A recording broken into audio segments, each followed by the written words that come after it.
A capital Reperindo do Império Antares estava sob um grande ataque mesmo com muitas baixas. O rei Carseus, que liderava o exército invasor, estava determinado a obter a vitória no coração do palácio imperial chamado Gairak. O guerreiro Alex von Alain grita que as ações más do rei demônio chegariam ao fim no momento em que enviarem o ser malévolo de volta às sombras. Em seu trono, estava o imperador de Antares Sifenhard Ual de Antares. O herói Cyrus, conhecido como a Estrela da Espada, afirma que eliminará o rei demônio e seu império das trevas. O imperador fala que era injusto, pois Antares foi construída com muito esforço e que lá também nascia o sol de manhã e a lua à noite. Teslon, o rei dos punhos, gritava furioso que quando o rei demônio desaparecesse, a corrupção dos monstros também sumiria. Rifenhard, em sua mente, afirmava ter somente ensinado estratégias humanas para os monstros se defenderem. Voltando sua atenção aos heróis, ele pergunta se todos os 4 reis celestiais caíram. Cyrus confirmou e disse que os orcs não haviam resistido à sua espada. O imperador pergunta se o valente guerreiro Orc Tatid estava morto,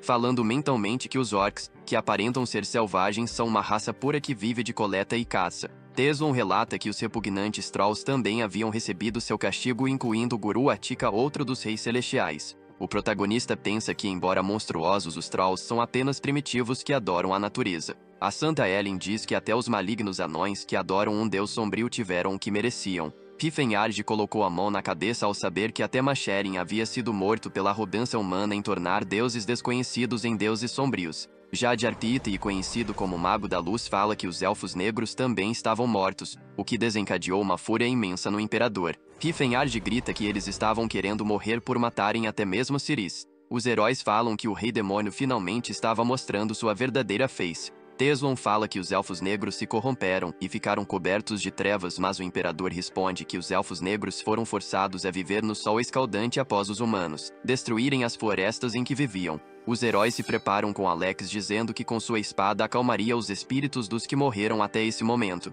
Tomado por fúria, Rifenhard pergunta quem acalmará as almas dos monstros que os heróis mataram. Alex exclama que o poder maligno do rei demônio não só corrompeu os monstros, mas também os impediu de viverem. Rifenhard vê que não havia como dialogar mais, que para eles as outras espécies não passam de seres que desejam viver como escravos. E já que assim, ele começa a liberar sua mana, decidindo se tornar o rei demônio que tanto desejam que seja, liberando todo o seu poder diante dos heróis. Seu nome é Rifenhard. Ele era apenas um grande mago comum.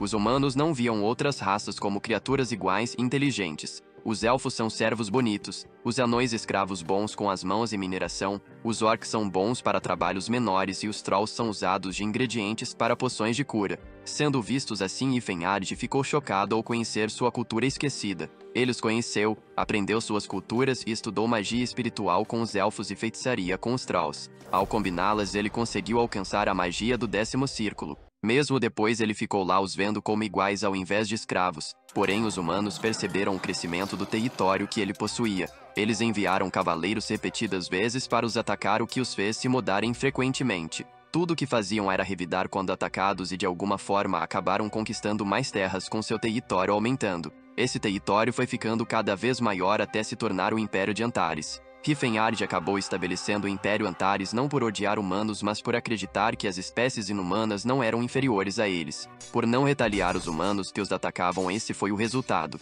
Os cidadãos falavam que era um bom lugar para viver, mas os humanos diziam que o rei demônio fazia eles dizerem isso com um feitiço. Em sua luta contra Alex, ele diz que tem o dever de proteger o Império e se houver alguma lei que permite o assassinato, ele a mudará para outra. Ao ser atingido por uma magia do rei demônio, o guerreiro Alex cospe sangue e é lançado para longe. Rifenhard fala que mesmo que Alex seja chamado de herói por ser bom com a espada e magia, ele não alcançou maestria em nenhum dos dois. Sendo honesta em seus pensamentos, Rifenhard diz que o guerreiro loiro é versátil, mas não é forte e que seria melhor focar em uma única especialidade. Após derrotar todos os membros do grupo, faltava apenas Teslon, o homem conhecido por sua forte constituição física. Embora os outros não fossem difíceis de derrotar, isso era diferente para Teslon, pensa Rifenhard. O Rei dos Punhos avança liderando sua energia, golpeando de forma devastadora o chão após nosso protagonista desviar, pensando que o Brutamonte realmente só tinha focado no físico. De frente às investidas do gigante ruivo, o Rei Demônio sente que será difícil derrotá-lo. Os golpes da luta desencadeiam uma explosão na estrutura do palácio. Rifenhard para em cima de um pilar e nota algo vindo em sua direção. O que vinha era Teslon com uma cotovelada preparada. Rifenhard tenta se defender com uma magia, mas o Rei dos Punhos grita que a vitória é dele. O Rei Demônio é acertado no meio de sua cabeça pelo golpe do artista marcial. Em meio a tosses, Rifenhard pergunta se isso é tudo que Teslon tem e diz que defendeu tudo com sua magia. Rangendo os dentes, ele se nega a desistir e enfurecido pela fala do artista marcial que insinuava que o destino dos monstros era viver como escravos. Ele não podia aceitar isso e mostra um item mágico chamado Olho do Tempo e do Espaço. Essa atitude deixa Teslon surpreso e apreensivo com o que o Rei Demônio tramava. Rifenhard fala que o feitiço de reversão do tempo e do espaço é um feitiço que retrocede o tempo e desestabiliza a providência dos deuses. Embora não soubesse se iria funcionar, ele não perderia nada tentando, pedindo a Teslon para o impedir se puder. O Rei Marcial grita o nome do nosso protagonista, saltando na direção dele. Carregando a energia necessária para a utilização da magia, Rifenhard afirma em sua mente que não pode morrer. Teslon se esforça ao máximo para tentar impedir. Ao colocar toda a energia que podia naquele artefato, Rifenhard continua repetindo que não pode morrer enquanto Teslon tenta com todo o seu ser alcançar um mago antes que a magia se ative. No entanto, um forte brilho emerge do artefato, um mago e o Rei Marcial se chocam um contra o outro e uma luz imensa surge no mesmo instante. Uma casa de madeira no meio de uma área florestal, esses sons, esses calores, essa sensação confortável. Rifenhard abre seus olhos se perguntando se continua vivo. Ele se pergunta se havia usado o feitiço direito, já que não acreditava que daria certo, e se pergunta onde estava. Parecia que havia pulado na linha do tempo, mas não se lembrava de nenhum lugar como aquele em sua vida passada, e se pergunta que idade terá agora. Rifenhard, ao pisar no chão, se levantando da cama, notou um corpo que deixaria a maioria dos jovens com inveja ao olhar no espelho. Ele se pergunta de quem era esse corpo, um corpo cheio de calos e coberto de cicatrizes e músculos. Era nojento para um antigo rei demônio que se dedicava à magia. Seu corpo na juventude conquistou várias garotas e depois de velho fez até elfas chorarem com sua beleza. No reflexo, ele via um rosto bobo e esculpido além de um corpo musculoso parecido com uma estátua. Ele se pergunta o que houve e se o efeito da magia havia falhado, talvez sendo o motivo de estar em um corpo aleatório, e também tem a possibilidade de não ser o passado e ter possuído um cara aleatório no presente. Mas olhando com mais atenção, ele reparou nas sobrancelhas grossas e olhos intensos, uma boca teimosa e que se ele fosse maior e barbudo, ele ficaria idêntico ao Rei Marcial Teslon.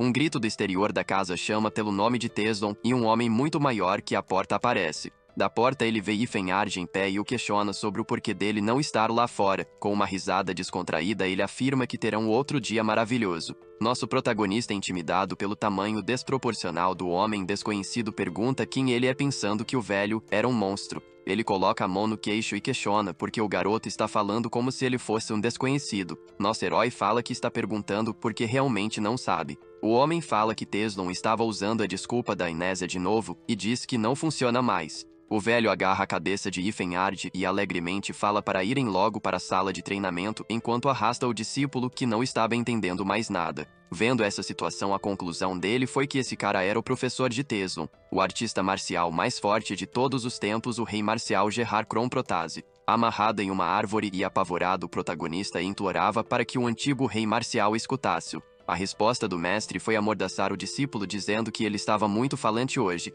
O velho exclama que irão começar o treinamento pegando em mãos uma longa vara de bambu. Rifenhard, mesmo amordaçado, grita em desespero, e com uma imensa força ele é atingido por aquele objeto que fez seus olhos pularem para fora de dor. Ele usa toda sua força para resistir à dor, se perguntando que diabos estava acontecendo com uma marca vermelha em sua barriga. Gerard graciosamente continuava a acertar seu aluno com a vara de bambu. Mentalmente, Rifenhard perguntava se era assim que iria morrer. O rei marcial em sua mente fala que as mãos de seu discípulo estavam muito mais suaves que antes, o que o fez questionar se o garoto realmente estava com amnésia. O clã marcial Academia Inquebrável é esforçado e seu método de treinamento é simples, idiota e excessivo, não sendo incomum ter amnésia. Mas com um sorriso ele afirma que não é nada demais e a solução é simples. O velho grita que o mais jovem vai se sentir melhor depois de uma surra, mas Rifenhard estava mentalmente clamando por ajuda. Batendo no discípulo, Gerard diz que o motivo dos humanos usarem armaduras é por terem físicos fracos.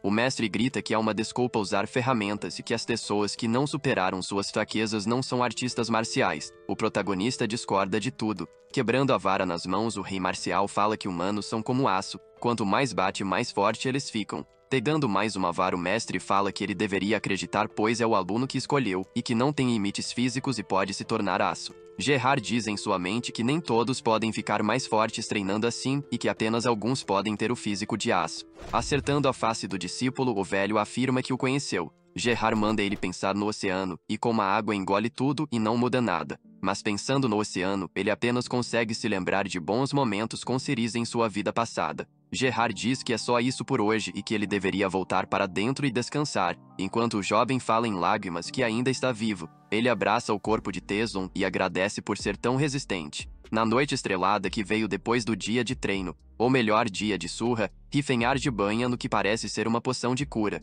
Ele fala mentalmente que uma poção custa 10 moedas de prata e fica impressionado por estar numa casa de banho com poções no lugar de água. Ele pergunta ao mestre por que há um banho medicinal e o velho responde que é preciso resfriar o aço depois de martelar. Riefenard pensa que o método de treino não é totalmente maluco, pois após treinar até quase morrer ele se recupera rapidamente com o banho medicinal, fazendo o corpo se recuperar antes de ficar doente e ficar mais forte. Após lutar contra Teson em sua vida passada, ele tinha certeza do quão resistente era o artista marcial, podendo dizer que ele fez esse treinamento muitas vezes desde jovem. Por fim, ele reconhece que esse é realmente o passado. E olhando para a lua, questiona mentalmente sobre o que aconteceu com seu corpo nessa linha do tempo. E se pergunta se o seu eu do passado existe aqui e se duas almas iguais podem existir na mesma dimensão. Se for isso, ele tem duas teorias sobre sua regressão. A primeira teoria era que ele, o Riefenard do futuro, coexiste com seu eu do passado. A segunda seria que a alma do rei marcial Teslon estava no seu corpo mais jovem.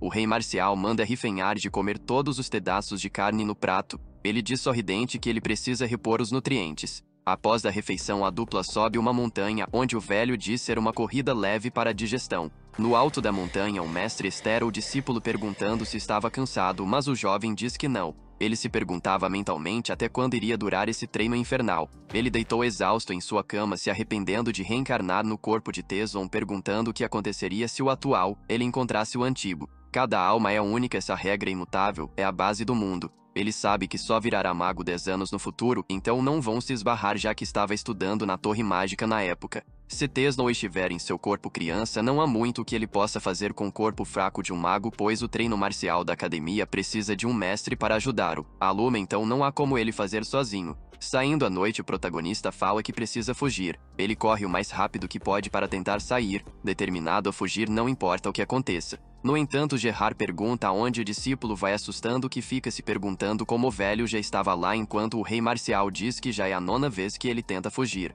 Ele diz que não é Teson, e sim um mago chamado Riefenard. O velho comenta que essa história era nova, dizendo que da última vez o jovem falou que veio de outro mundo, e da outra vez disse que era o mestre do Murim reencarnado. O velho agarra a cabeça de Teson, dizendo que estava ficando mais convincente. Sendo arrastado para casa, o protagonista pensa que pode ter falhado hoje, mas amanhã vai conseguir. Com lágrimas nos olhos, ele diz que não ficará preso ali para sempre.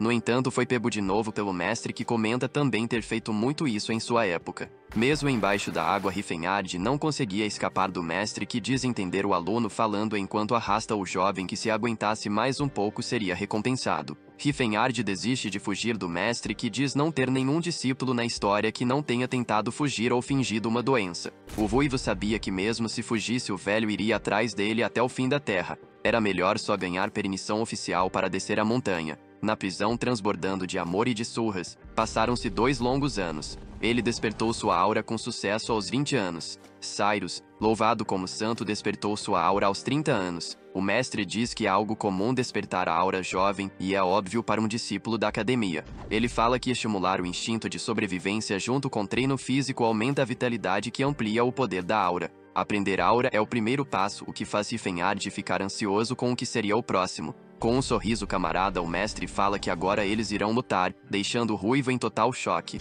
Passando mais 3 anos em meio a gritos de dor. Um terreno irregular profundo na região sul do Reino Vasile. Em uma cachoeira de forte correnteza residia Riefenard, em uma pedra frente à queda d'água. Ele reúne sua aura em seu punho para usar a técnica Chifre da Calamidade. Concentrando sua energia para o golpe, a aura reunida começa a liberar uma forte luz, prestes a explodir junto com toda sua força. Atingindo a parede rochosa da cachoeira, sua energia acumulada causa grande estrago. O limite dele era a terceira técnica de superposição, ainda não estando perfeita. O chifre da calamidade é um ataque que canaliza toda a força do seu corpo em um único lugar. O estágio final da técnica é a nona superposição, que libera ondas com o soco, mas nem Teslon nem Gerard tinham alcançado esse estágio. E para descer a montanha é preciso de ao menos a quarta superposição. Neste dia o mestre havia viajado até a vila, então demoraria um pouco, e se fosse no passado Rifenhad teria fugido, mas decidiu que terminaria seu treino de existência ao ar. Concentrando sua mana, ele tenta criar uma bala de ar lançando a esfera de vento de cor púrpura em uma árvore, causando quase nenhum dano.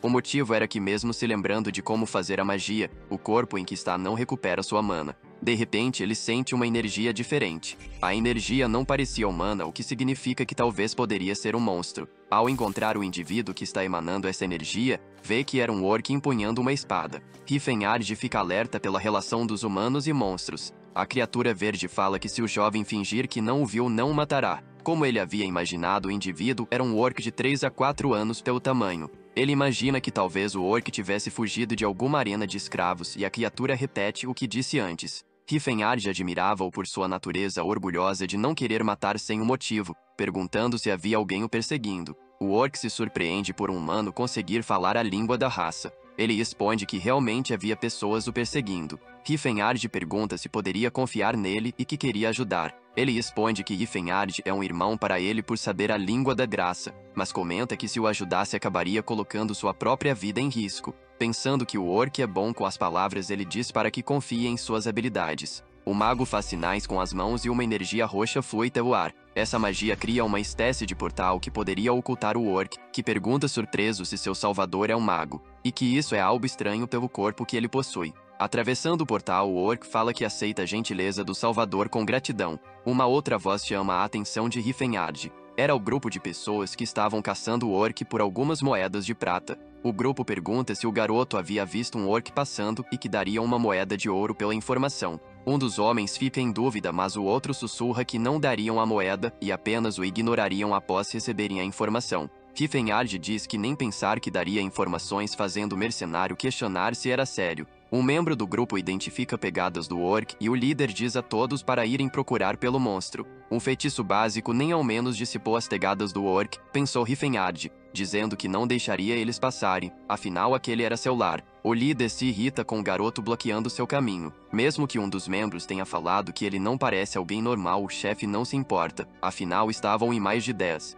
Ele fala para o jovem parar de brincar e sair do caminho. Um dos homens diz que o jovem tinha um corpo excelente e o outro responde que não importava, afinal ainda era um garoto. Ele recorda que o mestre disse que seus punhos são armas letais e apenas um golpe leve pode matar alguém. Isso fez ele questionar o que fazer nesse caso, e o velho fala que é preciso mostrar misericórdia adequada aos fracos. Para alguém que é forte com os punhos nus, empunhar uma arma é uma misericórdia aos outros, então ele faz surgir um porrete. Rifenhard fala para não se preocuparem, pois ele iria usar o porrete para eles não morrerem, e mesmo que a academia em Quebrado se concentre em técnicas desarmadas, isso não significa que eles não treinam com armas. Os mercenários avançam ao verem que o garoto havia pegado um porrete, irritados pois o garoto parecia estar o subestimando. O rapaz respirou fundo pressionando os dentes, e então começou a balançar impetuosamente o porrete pelo ar, atingindo vários inimigos. Os mercenários decidem atacá-lo todos juntos, irritados com a situação. Entretanto, o propósito da técnica de porrete não é combate, e sim treinar rigorosamente os discípulos, especializando-se em golpear o corpo de todo o oponente, não havendo técnicas de defesa. Um dos mercenários tenta atingir o protagonista com sua espada. No entanto, não obteve o resultado esperado, danificando sua espada. A falha de uma espada em cortá-lo faz Rifenhard questionar mentalmente se seu corpo é realmente humano, atingindo o homem que atacou suas costas. A melhor parte da arte com porrete é que ela não mata o inimigo, explica ele, dizendo em pensamentos para os inimigos que eles não vão morrer. Mesmo se suas articulações forem quebradas e os ossos sejam esmagados, eles ainda vão permanecer vivos. Os mercenários não vão morrer, não importa o que aconteça, pensava Rifenhard com seus agressores pedindo socorro. O líder diz a ele para que fale seu nome e nosso protagonista repara que ele ainda não tinha caído. Rifenhard diz com um sorriso que não seria justo se o chefe estivesse bem enquanto seus amigos não estão, e isso faz o homem gritar por socorro. O discípulo do rei marcial diz a eles para sumirem daquele lugar, fazendo os mercenários agradecerem educadamente, carregando-os aos outros enquanto vão embora. Rifenhard diz que foi divertido bater neles, questionando se deveria aceitar um discípulo sendo influenciado sem ter ceder pela filosofia da academia. O orc diz obrigado ao seu salvador, falando com a cabeça baixa que não esquecerá desse dia até o fim de sua vida e que certamente retribuirá sua gentileza. Rifenhard pergunta se é certo um guerreiro abaixar sua cabeça, mas o monstro diz que ele salvou sua vida e abriu um novo caminho, por isso agora era seu mentor. Na cultura dos orcs, o mentor é visto como um guia na vida, é semelhante a como um cavaleiro serve seu senhor, e o orc pergunta o nome do salvador. Rifenhard iria responder ser Teslon, mas para no meio da frase, pensa por alguns instantes, e diz que seu nome era Rifenhard Ual de Antares, o nome que possuía em sua vida passada. O orc diz que se lembrará desse nome. Rifenhard fala que o mundo pertence aos humanos e pergunta para onde o guerreiro iria. Ele responde que o continente é vasto e que deve ter algum lugar para descansar. O rapaz diz que além das montanhas de Larshid fica uma terra sem nome onde a espécie dele chama de Terra dos Trilhos, que orcs vivem escondidos lá como a tribo do Urso Azul. Nosso mago maromba deseja boa viagem ao amigo que acabou de fazer enquanto o esverdeado corre. Rifenhard lembra que não perguntou o nome do guerreiro e grita alto questionando sobre isso. O orc diz ser filho de Crota e perder do machado de Lat. Seu nome era Tatid. Essa informação surpreende o protagonista, perguntando mentalmente se aquele pequeno orc era o Tatid, que no futuro será um dos 4 reis celestiais, o grande guerreiro Tatid, que foi o chefe da tribo do Urso Azul e depois se tornou o grande chefe dos orcs. Ele se pergunta se o Teslon original havia encontrado Tatid em sua vida anterior também e que, considerando sua personalidade, não teria ajudado o orc, falando que o destino acabou dando uma virada. Um encontro fatídico fascinante de fato, pensou ele observando o orc partindo. Um sorriso preencheu a face de Rifenhard, recordando do Império Antares e de seu povo. O valente Tatid, o grande guerreiro orc. O confiável troll Gulu Atika. A dela é Alfa Negra Ciris. O velho anão Machelin. E ele próprio Rifenhard, que desejava que todos se encontrassem novamente algum dia. Desde o encontro com Tatid, mais meio ano se passou. O rei marcial fala gritando que seu discípulo deveria segurar o golpe que estava prestes a lançar. A energia acumulada seria liberada em uma rajada de poder chamada Bala de Ki. Rifenhard diz que isso é um pouco demais, mantendo sua postura. A guarda espiral foi a técnica que ele usou para se defender do ataque de seu mentor. Gerard diz que a guarda espiral do discípulo tinha alcançado o ápice. Ele diz que se lembrava como se fosse ontem quando o jovem insistiu que era Rifenhard e não Teslon, o que o garoto pergunta porque o mestre trouxe isso à tona depois de 6 anos. O mestre disse que já fazem 10 anos que começou a ensiná-lo e nesse período o discípulo ficou bem mais forte. No entanto, porque ele ainda era tão pequeno, Rifenhard pergunta como assim tão pequeno, dizendo ter mais de 1,90. O mestre grita que um membro da Academia Inquebrável deveria ter pelo menos 2 metros, se lembrando dos reis marciais anteriores. Agarrando a cabeça dele, Gerard pergunta se estava usando a técnica de respiração que havia ensinado, lembrando que Teslon tinha 2,3 metros. Rifenhard diz que pode ser sua constituição. Mentalmente ele pergunta se o mestre estava maluco e se usasse a técnica de respiração agora ficaria com um corpo monstruoso. O mestre diz que desde que ele seja resistente mesmo com uma estatura pequena estava bem. O velho grita para ele mostrar seu resultado final e, seguindo o comando do mestre, o discípulo começa a reunir sua aura, se preparando. Ele abre os olhos que brilham, saltando a vários metros de altura. No ar ele une a aura no punho, caindo em direção ao chão com toda velocidade. Pela força contida no golpe, todo o gelo acima do lago se quebrou. Esse é o poder do chifre da calamidade da 4ª superposição. A superfície da água fica agitada, lançando os fragmentos de gelo para cima. O rei marcial via tudo com um sorriso vigoroso. Em risadas ele grita excelente. Ele diz que com isso Rifenhard não será derrotado por ninguém, enquanto o rapaz tensa olhando o punho que finalmente havia conseguido. O velho diz que está quase na hora do discípulo partir para o mundo exterior, fazendo Rifenhard perguntar confuso o que o mestre quis dizer com isso. Orgulhoso, ele fala que o discípulo fez um ótimo trabalho. Ele diz a Rifenhard que estava livre para viver como quisesse, falando que é indiferente se ele for uma pessoa má ou boa, apenas deveria viver a vida que desejasse. Esta é a recompensa pelo treinamento que enfrentou até agora. Rifenhard chamou o nome do mestre, entendendo a situação. O velho diz que havia algo que o seu mestre Rastal, o terceiro rei marcial, disse a ele 60 anos atrás, que deveria se lembrar de 3 coisas. Primeiro, que você pode acumular riqueza, mas deve evitar enriquecer injustamente. Gerard, na época em dúvida, fala que o mestre disse que poderia ser um vilão se quisesse. Rastal fala que se ele quer ser um vilão, deveria ser um vilão digno e no mínimo ter estilo. O futuro 4º rei marcial fala que o ideal é estranho. A segunda coisa a se lembrar era que sempre que possível deveria ficar do lado dos injustiçados. perguntando se não é melhor viver adorado e respeitado. Gerard questiona por que não os fracos ao invés dos injustiçados, e o mestre diz que ser fraco não significa ser injustiçado e que o mundo estava cheio de pessoas mais fracas que ele. Então, como poderia saber quem são os mais fracos? E o terceiro e o mais importante de todos: se certificar de continuar o legado da academia inquebrável a todo custo. Ele precisa encontrar um discípulo para herdar as técnicas do clã. O velho pergunta se o jovem entendeu e ele diz que levará isso no coração. Jogando uma bolsa nele, Gerard diz que não é fácil encontrar um discípulo talentoso, então não deveria se cobrar, mas quando a chance chegar não deve deixar escapar. Na bolsa havia roupas e finanças para a viagem dele, mas questiona o porquê de haver só 30 pratas na bolsa de finanças. Ele fala que achou que o mestre era rico, perguntando se ele não tinha uma mansão na capital. Com um sorriso, o velho diz que aquela é a taxa fixa de pagamento para os que descem a montanha e o valor foi ajustado para adaptar à inflação e que na sua época era 25 pratas. Entregando o mapa, Gerard diz que o discípulo achará um presente que ele mesmo deixou nas montanhas Tetelan e com o mapa podia chegar até lá. Se passar por lá, ele deveria se sentir livre para visitar. Riffenard estava pronto para partir segurando sua bolsa, mas se pergunta se estava tudo bem descer a montanha.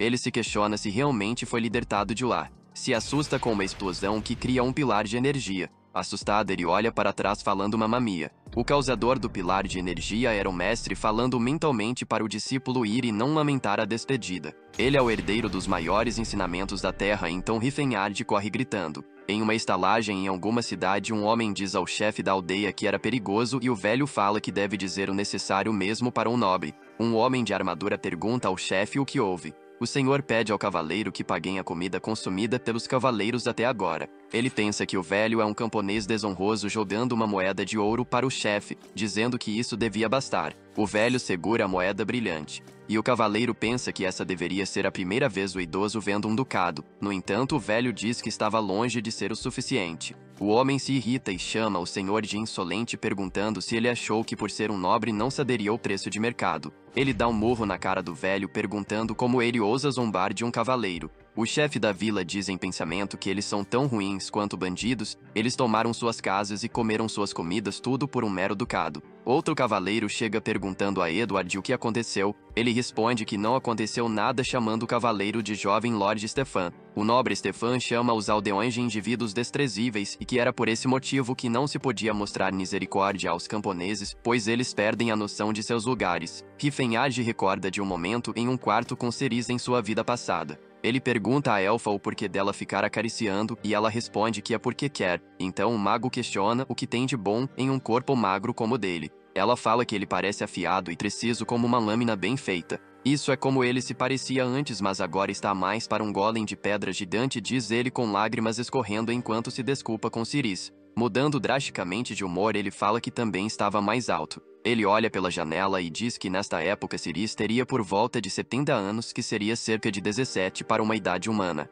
Com as pessoas passando abaixo, ele diz em mente que essa é Kron, uma cidade no sul do reino Vasília em que Ciris será vendida no ano que vem no leilão de escravos de Shatan. Ele se pergunta o que fazer, pensando se deveria apenas destruir o leilão e libertá-la. Mas se fizer algo tão descuidado, será mais difícil recuperar seus poderes mágicos, então nessa situação era melhor resolver com dinheiro. No entanto, o preço dos escravos elfos são astronômicos e ele está quebrado no momento, mas tudo bem, ele possui esse corpo poderoso e técnicas. Agora que pensou nisso, ele ouviu que tem uma ruína antiga no caminho para Shatan. Stefan, o cavaleiro de antes, pergunta a Todd se ele ainda não descobriu a localização da ruína antiga e o homem diz ao cavaleiro para esperar mais um pouco. Ele é da Torre Mágica de Delphi, é um mago especializado em arqueologia chamado Todd. Após um período, Stefan pergunta ao mago se é aquilo e o homem responde que sim. Olhando para a montanha, o jovem Lorde fala que é lá onde o renomado espadachim Sir Schlord von Neutarsaltion está enterrado. Já fazem 3 dias que Riffenard deixou Kron, indo ao norte em direção às montanhas Atan pela estrada central. Em sua mente, ele diz que sua estamina é incrível e que também não sentia frio. Seu corpo era incrível, se lembrando que os antigos reis marciais andavam sem camisa mesmo no inverno, mas ele não queria fazer isso. Flashbacks artificiais, uma técnica secreta antiga que permite reviver suas memórias a qualquer momento. Foi assim que ele se lembrou de tudo sobre as ruínas antigas nas montanhas Atan, e antes de sua regressão havia um mago chamado Todd que explorou as ruínas com os Altions. Rifenhard fala recordando de bons momentos que teve lá em sua vida passada e conseguiu encontrar o verdadeiro tesouro da ruína ao revender todos. Ele ganhou 2.000 moedas de ouro, um grande lucro. Ele para em frente a um penhasco. Olhando abaixo ele vê a aldeia Catli como se lembrava. Em uma casa os aldeões reunidos perguntam o que farão agora, já que o Vale da Morte não é um lugar onde podem chegar perto. Um homem fala preocupado que eles exigiram um guia e que sabiam o que aconteceria se rejeitassem a oferta. Outro homem com raiva chama os nobres de desgraçados, fazendo outro dizer para ele falar baixo, pois os nobres poderiam ouvir. Ted, o aldeão que melhor conhece as montanhas, diz que irá, pois sabia que era o único candidato viável. Sua esposa e filha choram abraçando-o e pedindo a ele que não fosse. Os aldeões nervosos falam que Ted conseguiria. Outro deles fala que um homem deve manter sua palavra. Aparecendo na janela de repente e assustando-os, Rifenhard diz que poderia ir se o homem não quisesse.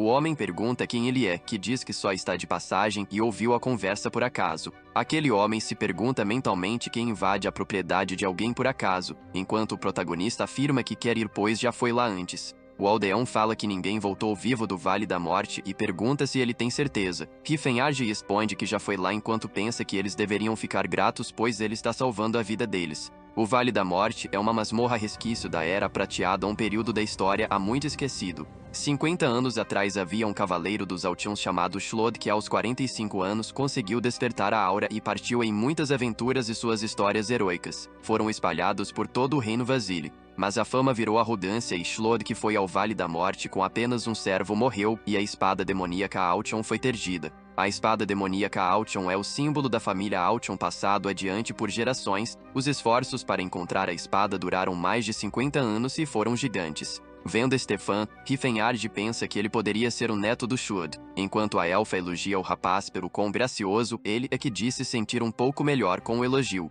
Observando os dois ele vê que Leucia é uma elfa assassina e nota que ela e Stefan com certeza estavam se divertindo. Só havia um sacerdote no grupo chamado Silan que parecia jovem, perguntando se ele poderia usar feitiços divinos adequadamente. O que deixou Rifenhard com dúvidas. Esse Silan era um homem. Ele se questiona se deveria falar com Todd, mas o mago e o santo estavam em uma conversa muito profunda. A atmosfera estava um pouco estranha. Rifenhard se assusta ao notar uma coisa no olhar do mago, perguntando a si mesmo se ele é. Soando fio, ele diz que Todd é um cara normal e que não podia ser o que estava imaginando, e um dos cavaleiros chegando do nada fala que o rapaz fez uma boa escolha. Rifenhard pergunta se ele estava falando sobre guiar o caminho e diz que não era grande coisa. O homem fala que sim, mas os aldeões estavam muito assustados para pegar o trabalho. Rifenhard fala que é claro que os aldeões ficariam com medo. O cavaleiro pergunta como é possível ter medo com os bravos cavaleiros do reino acompanhando. O protagonista em sua mente chama os cavaleiros de malditos, que são cheios de si, e que o cavalheirismo transforma os homens em narcisistas.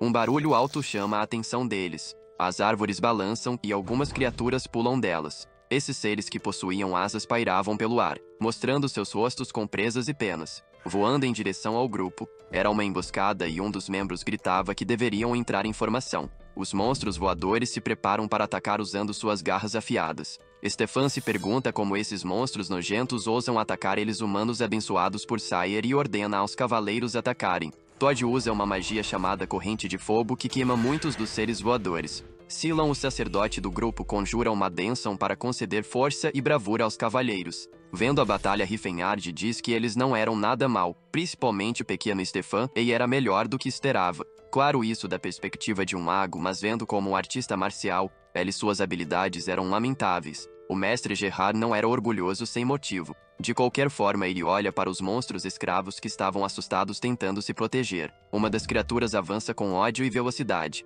Tudo que os orcs podiam fazer era aguardar a morte. No entanto, um soco atinge o rosto do bicho, fazendo-o explodir em um golpe. Rifenhard teria feito isso porque ninguém estava prestando atenção nele. Se a história da aventura de Todd da vida passada for verdade, aquele guia da aldeia teria morrido aqui. Uma das criaturas é acertada por uma espada, sendo cortada por Stefan da família Altion, o capitão dessa expedição. A luta estava feia e não podia ser dito que ele era um capitão ruim, mas ele não se importa com o que acontece aos seus arredores. Ao parar para pensar, Rifenhard refletiu que isso era ser uma pessoa ruim e que foi por isso que o guia morreu. Silan diz que é perigoso e manda o protagonista se esconder atrás de uma árvore enquanto ele pensa que o sacerdote é um pouco melhor. Um dos monstros lança de suas penas que parecem facas, mas ser atingido por isso nem arranhava Rifenhard, até uma pena acertar o olho dele que o irrita, socando o ar criando uma rajada de vento que acerta o bicho enquanto se pergunta com os olhos lacrimejando se mesmo depois daquele treinamento ainda restavam lágrimas em seus olhos. Stefan pergunta a um cavaleiro o relatório das baixas e se os magos e sacerdotes estavam a salvo. Rifenhard comenta que ele não está interessado na segurança deles.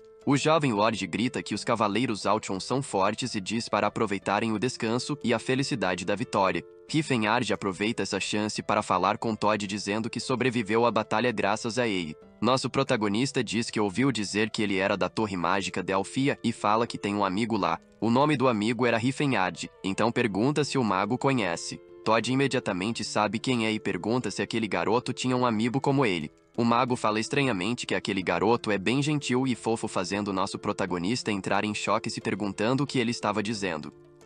Todd pergunta por que ele queria saber e Rifenhard responde que queria saber se ele estava bem e se algo aconteceu recentemente. O mago fala que o jovem Rifenhard passa seus dias aprendendo magia. Ele pergunta se nada de estranho aconteceu nos últimos anos e Todd diz achar que não. O mago de Delfia começa a pensar em voz alta sobre o jovem Rifenhard com um rosto estranho e diz em sua mente que Todd é como Gerard, só liga para a aparência física, mas de um jeito estranho. Irritado, ele pensa se deveria matar um mago, mas ele pergunta se havia notado alguma mudança de atitude no garoto. Todd não se importa com a atitude ou personalidade dele. Silan pergunta se ele se machucou e Rifenhard diz que está bem e que ele deveria cuidar dos orcs. Os orcs dizem que está tudo bem e que não estão com dor, mas o santo diz para ficarem parados. Um dos cavaleiros fala que esses caras melhoram só de seu ambere e que ele não deveria gastar sua energia com eles. Silan é gentil e até está curando os orcs, mas os vê como gatos e cachorros, não como pessoas, e o caminho para os direitos iguais está longe. Stefan chama ele mandando se apressar e mostrar o caminho. De um jeito estranho, ele fala o caminho que os cavaleiros de Altion deveriam seguir. Algumas horas depois, cansados, os cavaleiros se perguntam por que tem tantos monstros nessa montanha pequena. O porquê disso foi Rifenhard não ter guiado eles pelo caminho certo. O malandro pergunta se eles precisam descansar, mas Stefan grita para todos se levantarem. Os cavaleiros são arrogantes, clérigos são muito sérios e magos são mentes fechadas. Rifenhard era um mago até a alma e os levou pela rota mais longa. Stefan pergunta se esse é o lugar que trouxe Sancho da morte, e ao pensar que havia tantos monstros em uma pequena montanha, ele mostra uma cara de surpresa. A vista era de uma parte da ruína antiga. Ele pergunta se haviam chegado, e o cavaleiro responde que sem dúvidas tinham chegado. O grupo vai em direção à entrada da ruína. No local, Todd analisa como entrar. Achando a entrada e mostrando aos outros, um cavaleiro fala achar não ter problema em entrarem. Stefan manda todos se prepararem. Rifenhard fala que irá esperar ali, mas Stefan fala que seu trabalho já acabou e pergunta por que esperaria lá. Ele fala que é por não ter como voltar sozinho, então o cavaleiro concorda que o levará de volta, irritando Rifenhard, que se pergunta em sua mente se ele não iria fazer isso antes. Stefan, na frente dos cavaleiros, diz que um grande ser está adormecido ali, mas que irão achar a espada demoníaca Altion. Vendo os valentes cavaleiros indo, nosso protagonista deseja boa sorte a eles enquanto acena. Após os cavaleiros correrem para a ruína motivados, sobra apenas poeira. Rifenhard diz que agora estava na hora de seu trabalho. Agora esse lugar está cheio de monstros e espíritos, mas na Era de Prata foi usado como base de logística militar e a tecnologia da Era de Prata agora é um milagre. Já fazia muito tempo, mas na outra vida ele veio aqui investigar com Ciris. Ele se recorda da elfa dizendo que os silfos estavam sussurrando ali, então o mago pergunta se era um caminho secreto. A passagem se abre para ele soltando uma luz azul forte. Após isso, ele se recorda de momentos quentes, comentando que ele era bem corajoso antes. Ele confere a senha dizendo que estava com a cola nas mãos. No entanto, não era tão fácil, porque ele não tinha mana o suficiente e o problema era o cérebro horrível do corpo de Teslon. Finalmente funcionou e a passagem se abre. Ele tira seu casaco dizendo que não podia só jogar fora quando gastou 10 moedas de prata. Ele se alonga perguntando se deveria testar as habilidades de seu corpo. Ele escuta um grito alto. Rifenhard, em dúvida, diz que os gritos estavam vindo de um lado, mas os cavaleiros de Altion foram para o outro. Então por que os gritos deles estavam vindo de lá? Mas parando para pensar, ele diz que o caminho secreto se conecta ao terceiro andar do porão, e se ele abre é como uma invasão. A palavra invasão ecoa em sua mente. E ele se lembrou. Esse lugar, embora uma ruína, ainda é uma base militar e o sistema de mana ativou todo tipo de defesa para expulsar os invasores. Provavelmente eles caíram em uma armadilha e foram parar no segundo andar do porão. Suando fio, ele fala que estão ferrados agora. Um dos cavaleiros é acertado por uma foice. Stefan grita seu nome, e se pergunta o que foi isso olhando adiante. A mesma foice aparece sendo empunhada em uma bifurcação, e um monstro assustador que estava segurando a arma se revela. Stefan pensa imediatamente que eles não podem vencer aquela coisa. Não havia como um humano derrotar um demônio como aquele, e não era apenas um. Silan estava curando um dos cavaleiros com a bênção de Filanense. O cavaleiro agradece, mas o sacerdote em sua mente diz que precisa mantê-los vivos para sobreviver. Ele quase morreu em uma armadilha e agradece Todd dizendo que sobreviveram graças à sua magia de proteção, mas ele diz que não tem certeza se vão sobreviver ali embaixo. Eles continuavam avançando com cautela. Alguns dos cavaleiros são atacados e feridos. Era um monstro que veio de um dos caminhos. Esse ser estava acompanhado de alguns monstros menores e os cavaleiros com medo correm. Silan pede a Filanense que derrube a criatura impura com sua luz. Ele também pede que Filanense dê a coragem necessária para os cavaleiros sobreviverem. Em sua mente ele perguntava se é isso que os cavaleiros de Altion chamam de coragem e que seus músculos são um desperdício. Ele conjura uma bênção para os cavaleiros terem a coragem necessária para sobreviver. Os cavaleiros encorajados gritam ferozmente. Um deles diz para os outros mostrarem sua coragem às criaturas. Os monstros e os cavaleiros se encontram frente a frente enquanto avançam para o combate. Todd começa a conjurar uma magia, mas antes que pudesse terminar é acertado pelo monstro e jogado para longe. A elfa se prepara para atacar a criatura. Usando uma espada ela tenta fazer um corte no braço dele, mas não adianta nada e o monstro acerta nas costas fazendo-a cuspir sangue. Sem forças ela apoia a mão no chão perguntando a seu mestre Stefan se havia ajudado em algo. Ele responde que ela tinha feito um bom trabalho enquanto avança com sua espada preparado para a batalha. Em uma velocidade incrível ele realiza diversos cortes por todo o corpo do monstro. Ele olha para trás levantando a espada. Os cavaleiros dizem que era como esperavam de seu mestre. Stefan, o cavaleiro da resolução irritado com os monstros, os chama de criaturas vis. Ele grita para todos escutarem e se recomporem, pois era lá que o grande cavaleiro Searchlord foi derrotado. O teto do lugar em que estavam explode em chamas, caindo em cima deles e ferindo vários cavaleiros. Era outro monstro muito maior e imponente com o corpo em chamas e um par de chifres. A criatura dá um rugido ensurdecedor e ataca os cavaleiros lançando-os para o ar com sua força imensa.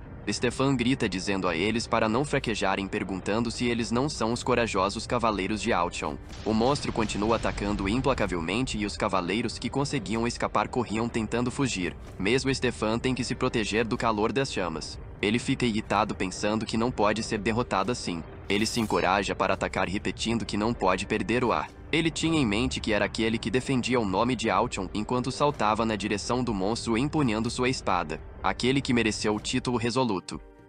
Com a espada ele dá uma estocada técnica chamada de golpe de tiro, mas a lâmina apenas atravessa o corpo do monstro. Sem poder reagir, Stefan é acertado no rosto por um soco do monstro sendo lançado para longe. Os soldados que viam seu líder perder assim ficavam ainda mais apavorados. Stefan se choca com muita força no chão. Devido aos danos ele desmaia. Silan tenta dar suporte usando sua magia sagrada pedindo a Filanense que destrua a criatura corrupta. E o cetro materializado de energia acerta a cabeça do monstro. Isso causou dano à criatura, fazendo-a sangrar e olhar enfurecido para o sacerdote. O olhar da besta assusta Silan, e o bicho avança em direção dele com a intenção de o finalizar. Silan não pode fazer nada além de fechar os olhos e esperar a morte. Mas algo atinge o monstro fazendo-o mudar de direção. Silan olha surpreso para quem havia feito aquilo, vendo Rifenhard imponente em sua frente, liberando sua aura e com um dos braços à frente como o escudo. O musculoso olha para a criatura mais à frente, e nota que ele já havia morrido.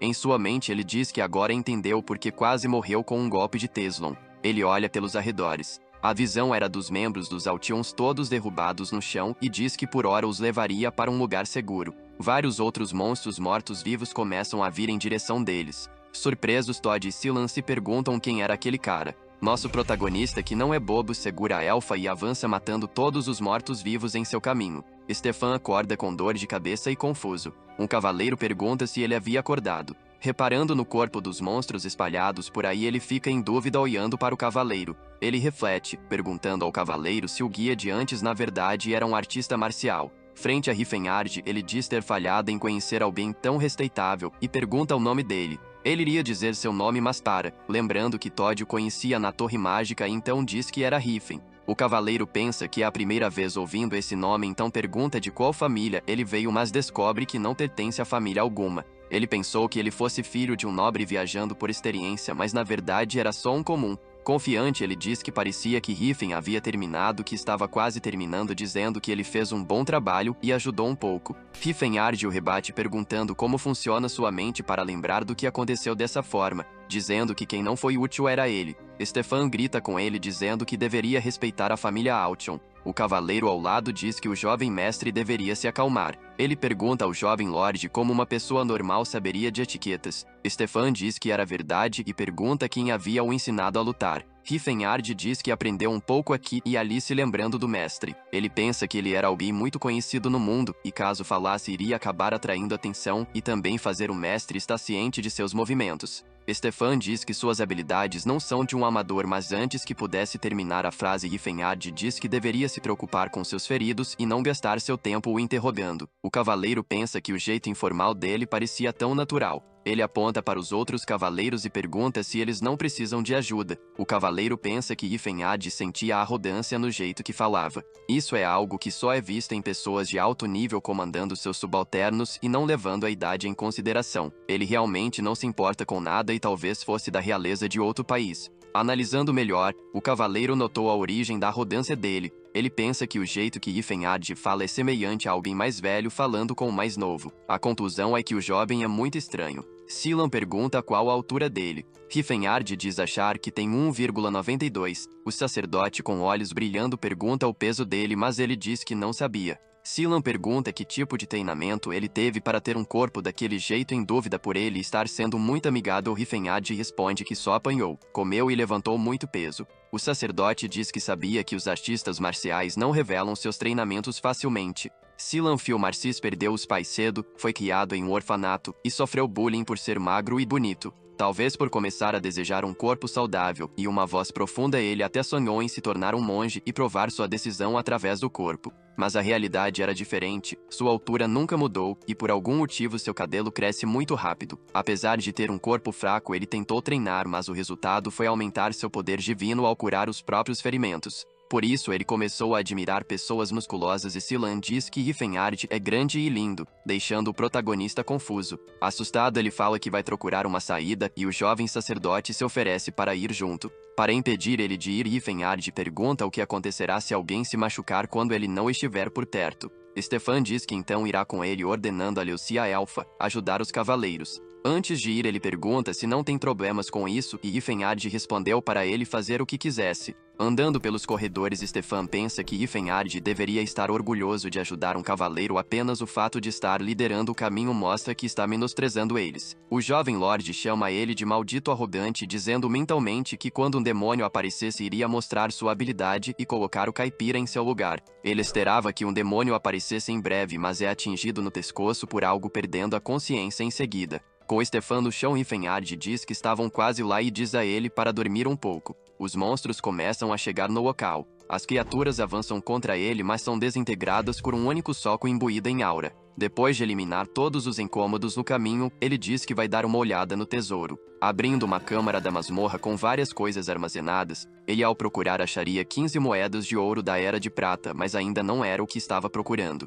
A mochila sem limites que permite armazenar até 10 vezes o tamanho da mochila e o peso vai ser de 1/10. Ganancioso, ele diz que deveria ter mais coisas além disso. Havia o brasão celestial, a adaga retornadora, a safira mágica. Eram muitos itens caros. Stefan acorda confuso com o que aconteceu. Riffenhard diz que os monstros haviam acertado ele na nuca e o desmaiado em um golpe só. Em seus pensamentos, o jovem mestre se pergunta por que as coisas estão dando tão errado hoje, mas agradece ele com hesitação. Riffenhard, com uma cara duvidosa, diz que não entende que, dizendo mentalmente que foi ele quem o nocauteou. Enquanto Riffenhard estava coletando os itens mágicos, Stefan foi nocauteado mais 3 vezes, enquanto o protagonista diz que ele vai viver uma boa vida mesmo sem os itens. Stefan estava de olho, mas não conseguia detectar nada, se perguntando se havia alguma coisa errada, enquanto Riffenhard pensava que a mochila estava cheia e voltaria depois, para pegar o resto. Ele diz a Stefan que parecia terem explorado a maior parte do caminho e que deveriam voltar, e o jovem concorda. Em grupo junto aos cavaleiros, eles andam pelos corredores da ruína. Silan pergunta se Riffenhard era da realeza e ele responde que é só um cidadão comum. O sacerdote diz que ele era extraordinário, mas o protagonista questiona se não podia ter habilidades por ser comum. O sacerdote diz que não é isso e sim que ele fala naturalmente como se fosse superior aos outros. Como artista marcial era normal fazer isso com Sir Stefan, mas era diferente com o cavaleiro mais velho como Sir Edward de 40 anos. Riffenhard se lembra que só tem 20 anos nessa vida e pensa que deveria tomar mais cuidado com isso, respondendo a ele que não estava acostumado a conhecer novas pessoas então. Seus modos não são muito bons. Eles chegam a uma porta enorme. Stefan a abre e olha seu interior. Lá havia um monstro e Riffenhard fala para voltarem pois seria difícil derrotá-lo com seus poderes. Um dos cavaleiros grita, dizendo ao jovem mestre para olhar a espada que o demônio estava segurando. A espada demoníaca Altion. Edward pergunta ao jovem se ele realmente pretendia lutar contra aquela criatura, o que ele respondeu perguntando se não era o óbvio. O cavaleiro grita dizendo que é muito perigoso e que é melhor recuar. Stefan pergunta do que ele está falando e se não vê a espada sendo manchada por esse demônio. Stefan diz mentalmente que não irá recuar e que vai recuperar a espada não importa como, mesmo que a espada seja manuseada pelo próprio ceifador. Ele grita para que todos levantem suas espadas. Em sua mente, Riffenhard chama ele de idiota por sua impulsividade. Ele pergunta a Sir Edward se ele realmente vai enfrentar aquele monstro, falando que eles não têm chance de ganhar. O cavaleiro agradece a ajuda de Riffenhard, mas diz que ele é um bárbaro e não sabe o que é honra, dizendo que há coisas no mundo que valem a pena arriscar a vida. Riffenhard, vendo tudo aquilo, pensa que eles estão longe de serem pários para aquilo. Cylon conjura uma bênção da deusa nos cavaleiros e eles atacam o monstro com suas espadas, falando para ele morrer. Mas em um instante o demônio atinge eles com um movimento.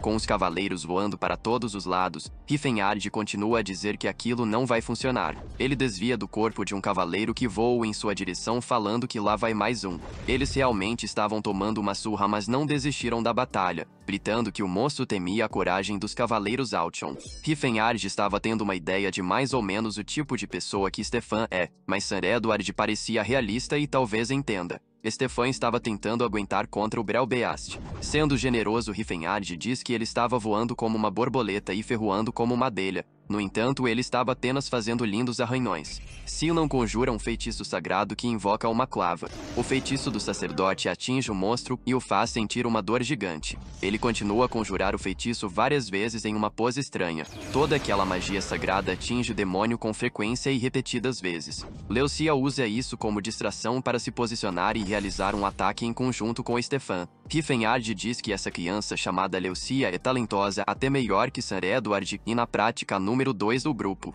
Ele pergunta se subestimou eles enquanto Todd conjura uma magia poderosa. A magia cria um tornado de nevasca ao redor do demônio e parecia que a derrota da criatura estava próxima. No entanto, não era isso que a masmorra pretendia. Uma voz em um idioma desconhecido ecoa e uma corrente começa a emitir uma luz. A voz fala que o sistema de defesa atual foi sobrecarregado e muda para a fase 2, e o demônio Brelbeast se liberta. Riffenhard nota imediatamente o perigo. A criatura salta em direção aos cavaleiros, surgindo de forma feroz. Eles não puderam fazer nada diante da criatura que esmaga eles com suas patas. Não parando por aí, o demônio, balançando sua espada, corta os cavaleiros. Stefan tenta um ataque com sua espada, gritando que o monstro deveria morrer, mas não adianta de nada, já que a criatura acerta seu estômago com um poderoso soco. O jovem mestre, ao receber esse golpe, cospe sangue e sente muita dor. Stefan atinge a parede e Sir Edward grita seu nome preocupado.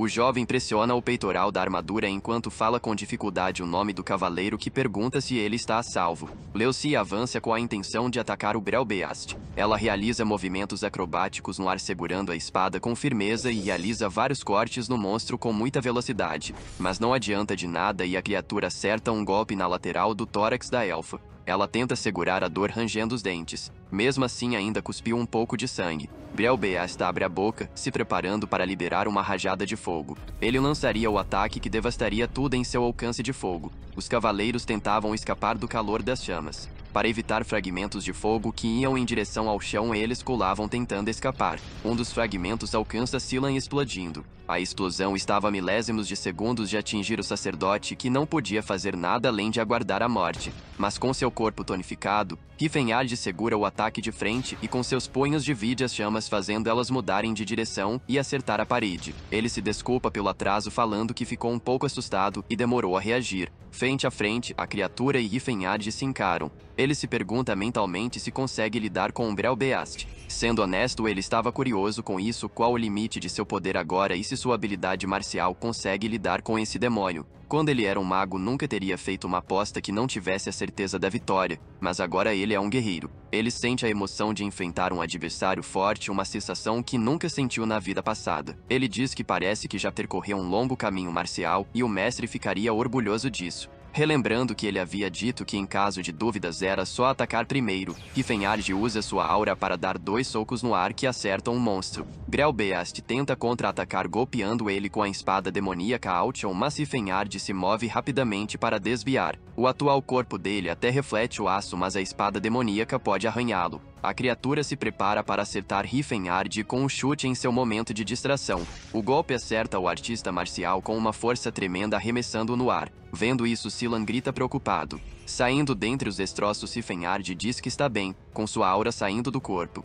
O sacerdote se impressiona perguntando se esse é o poder de um usuário de aura. Estralando o pescoço, ele pensa que caso tivesse se mantido firme, poderia ter a chance de contra-atacar, mas depois do treinamento desviar dos ataques virou um hábito e ele decide usar essa chance para refinar suas habilidades. O monstro fala alguma coisa em uma língua estranha e Rifenhard diz que não entende nada, mas que deveriam ir em frente. Os dois começam uma troca de golpes. Stefan, vendo aquilo, fica confuso. Ele se pergunta como um pobre sem honra ou família conseguiu exercer aura, algo que nem ele, um nobre, pode manifestar ainda. Na mente dele, isso não podia estar certo. Umbrel Beast ruge em fúria com os golpes poderosos do protagonista e Stefan continua a se perguntar quem era Rifenhard e de onde diabos ele havia vindo. Que raios era aquele plebeu monstruoso que continuava enfrentando um demônio que para ele parecia invencível, socando incansavelmente com suas armas, sendo unicamente os punhos. Umbrel Beast tenta acertar Rifenhard com sua espada, mas ele desvia. Enquanto lutava com o monstro, Rifenhard pode sentir o quão incrível era o corpo de Teslon e as artes marciais que aprendeu. Ele consegue prever os ataques do monstro idiota muito facilmente.